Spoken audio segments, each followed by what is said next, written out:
Good morning once again, the Talk Shop live from Studio 255 in the Laramie Plains Civic Center. This opportunity to learn more from Ann Brande, Executive Director of the Albany County Conservancy. You were talking off air about something fun. Yeah, so in February, the Albany County Conservancy has a lot of fun projects too. So my mother went to the University of Wyoming and she studied art under Robert Russin. And so my whole childhood, every time we drove by the Lincoln Monument, she told me about working on that thing. That was cast in Mexico, right? And they had to do the mold twice because the weight, the sheer immense weight of all that clay, it broke, right? So they had to redo the mold. It's a fascinating story. And so I always wondered, why is the Lincoln Monument, because if you look it up, there's a lot of stuff out there online about it, and people from all over the U.S. come to look at it and abroad.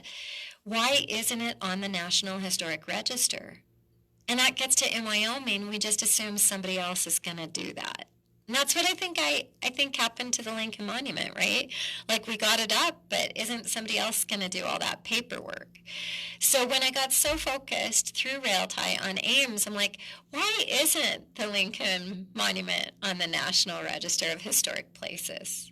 What does So that, we're working on that. what does that registration do for a site? It protects it. Right? So anyway, I got to know Karen Bard, who's the president of the Albany County Historic Preservation Board, even better. I'm in Daughters of the American Revolution, the Jacques de Laramie chapter. I am a history geek. I love history. But anyway, I got to know her even better and really admire her and her tenacity, because she knew that it was a raw deal with Ames mitigation. So I started to talk to her. And then there's Mary Hopkins. She was our longest serving state historic preservation officer, and what an amazing treasure she is for Wyoming. She's an archaeologist, fun fact. She went to school with she was a friend of my mom's. But anyway, so Mary's skill set, so I started to tell Mary this, because that's what small towns do. Why isn't this? And then she texts me one day and she's like, because it's going to cost about 30 grand to do that. Well, we all know as a new nonprofit, that's a real squeeze, folks, right? So I was like, wow, I may not be able to do that. And then she's like, we can get you a grant. Because I didn't know that Mary was on the board of the Albany County Historic Preservation Board, right? So everything fit together. It gets to how her nurturing of this, there's a grant. This is going to happen, people. And an amazing specialist who is with the state of Wyoming is going to do all the paperwork. And so not only are we going to get it done, which is fantastic, but Mary threw together a birthday party for Abraham Lincoln on his birthday in February up at the Lincoln Monument. And if you've ever pulled off at that site, it's incredible. So I was asked, so the Alliance for Historic Wyoming, Megan Stanfield, gave a presentation on the Eisenhower Highway, right? And then they had John Waggoner's presentation on the Snow Chemin Trail, I-80. And they had somebody from the state of Wyoming talking about something. And then I got to talk about Russin. So I called Joe Russin, his son, which was so cool for me because I walk by the Russin's house every day to Ledwig's, right? And I walk by his art studio, and I just imagine my mom in there as a college kid doing cool things. And so Joe was all about stories. He told me so many great stories. Russin's gallery on the streets of Laramie. Well, he just told me so many wonderful stories about that. And what he told me is Millward Simpson, not junior, but senior, he had the vision when they moved the Lincoln Monument from the Lincoln Highway down to I-80. He had the vision then to do Kurt Gowdy and the state park there, and then allocate land to that. And that's why it's a museum. When you walk in, it's not a rest stop. It's actually a museum. It has areas that you can read about the history of the area. It has a wonderful outlook, so that's where the party was. It has a little area where we gave our presentations. It's like a little amphitheater with windows looking out on I-80. It was a fantastic event, and public television was there, and they stayed there all day, and they filmed an interview with Megan Stanfill, and they filmed an interview with me, and an interview with Mary Hopkins. So Wyoming Chronicles, keep your eyes out, because that's going to be there. But so that's fun. And of course, we couldn't have birthday cake. We had to have apple pie. Karen Bard made the apple pie, as did Andrea Graham, I think, made a pie. She's with the Alliance for Historic Wyoming. Many of you know her. So yeah, so that was my first introduction into really being able to work with amazing groups of people focused on Wyoming historic preservation. So I'm super excited. I can't wait till we get through that whole process, and it's on the National Historic Register where it should be. Of all of the Russin history, the sculptor that is maybe as equally known as Lincoln Monument for the Unity sculpture, the family sculpture in Prexy's Pasture, just another piece. If you're familiar with either of those, Well, so Joe was going to drive that day, but it was typical. The snow was horrendous. He lives in California, but he was in Boulder with friends because there is more of a group of Russin sculptors here than anywhere else. Okay. And the Nicolason has a wonderful exhibit in his tribute because their public library has a beautiful Russin piece in front of it. So he had been there the night before. Casper, Wyoming. Yeah. So, he was sad, but I just didn't want him driving, all the way to Laramie on the interstate by himself in a snowstorm. So I sent him. Had the opportunity to meet Robert Russin in Prexy's Pasture. Oh, that's so cool. He was doing some upkeep to the Unity sculpture. Wow. There, and with Nancy Bonnick and myself, he took a moment. He spoke briefly and sage advice about campus, and just a really pleasant memory. Well, what most people don't know, so he was internationally known. I mean, he would go to Italy to do sculpture. So he was offered a job to teach art at UW, and he put his kids in tow, so Joe would have been just a little boy, in the car. They drove to Laramie for the interview. And I mean, that's before 1967. So that was a bit of information I got, is that when that Eisenhower group went through, right, and they upgraded the highway system, it took them 11 hours between Cheyenne and Laramie. I mean, at that point, Happy Jack didn't even interconnect. So when they moved the Lincoln Monument to where it is now, they got the funding because of the state park to finally do the last section and pave it on Happy Jack. It was just a series of dirt roads, people. Yeah, it was gravel. It was much the same as county roads with the granite topped surface. Yeah, but it wasn't even just one contiguous road. It was a series of roads. So anyway, he drove here, and as he drove here, he hit that highest point, right, by the old Summit Tavern. And he envisioned, right then and there, he envisioned doing the Lincoln Monument. And so he said to himself, if they give me the job, I'm going to do that thing. And he already knew he wanted the face of Lincoln to be rugged like the environment, like the Sherman Mountains. I mean, that's just so cool, folks. That's how committed he was to this part of the United States.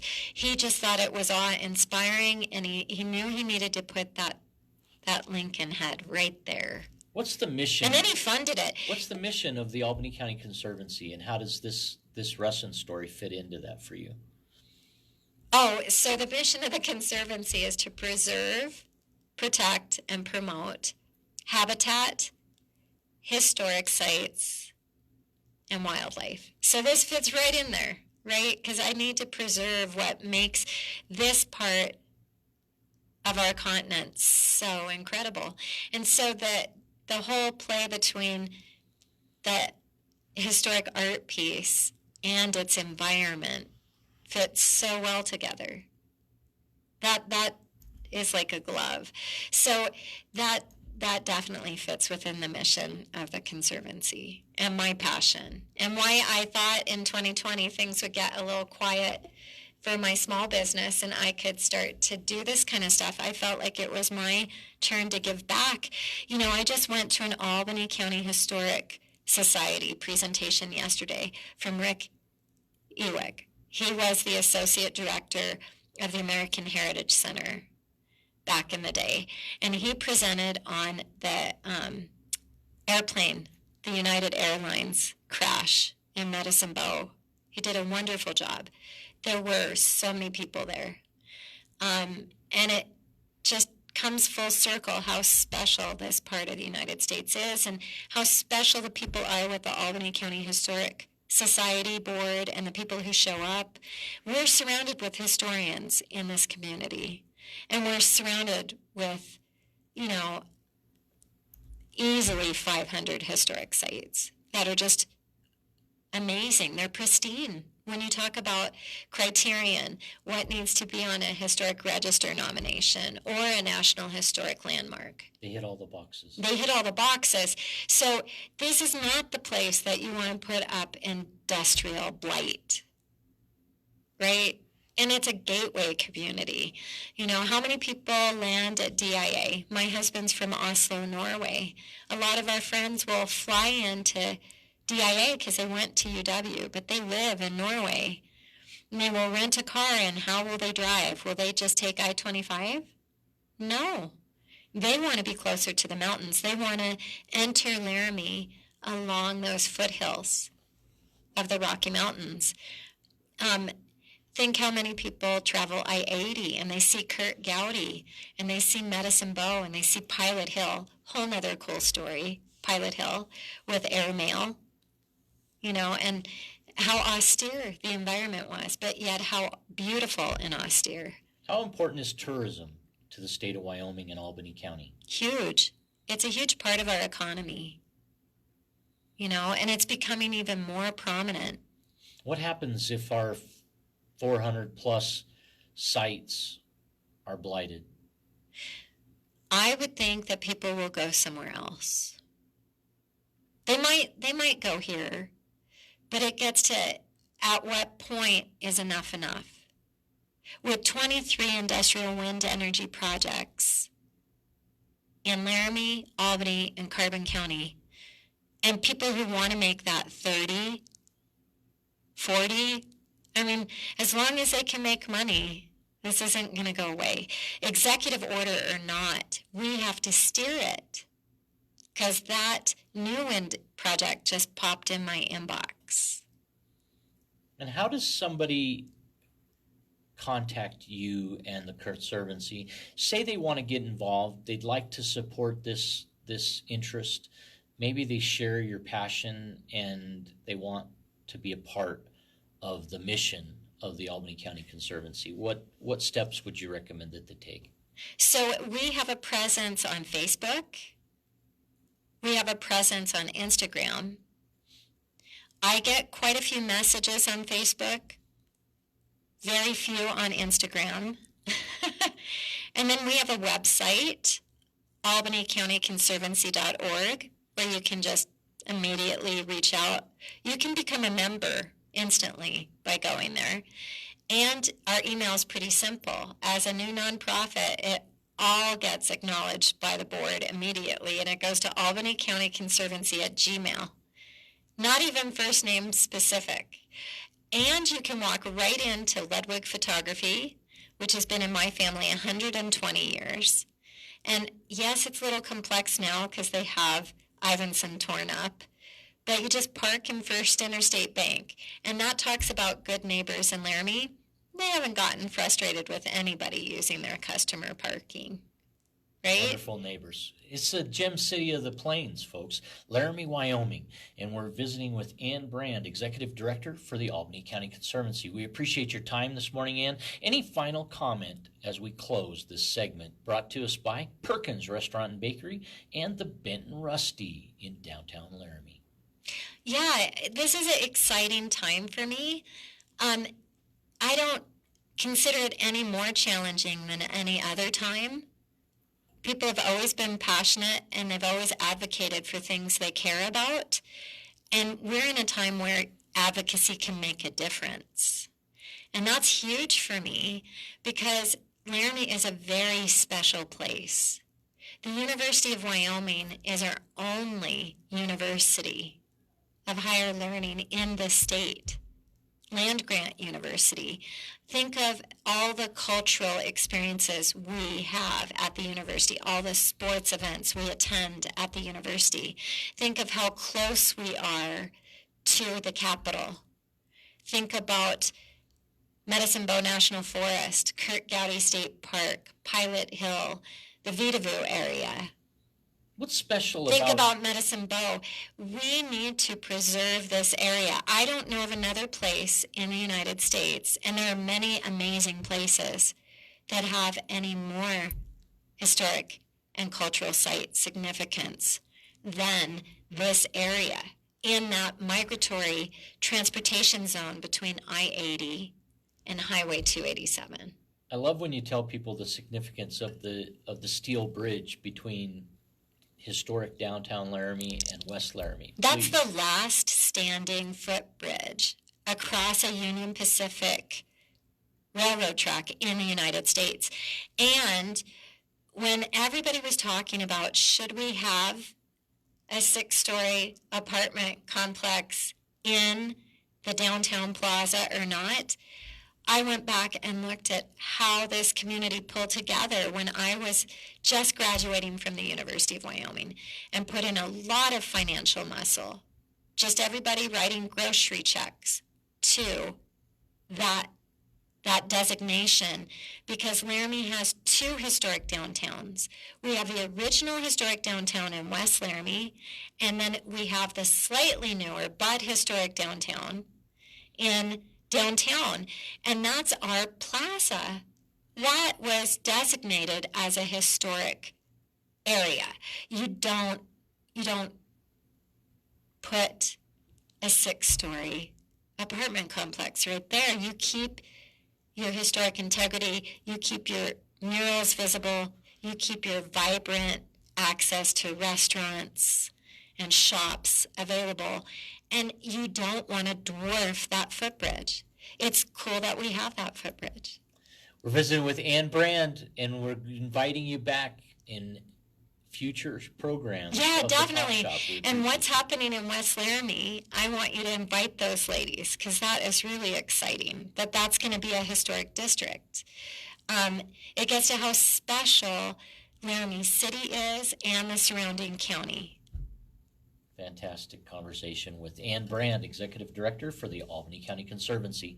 This talk shop closes. It's 9 a.m.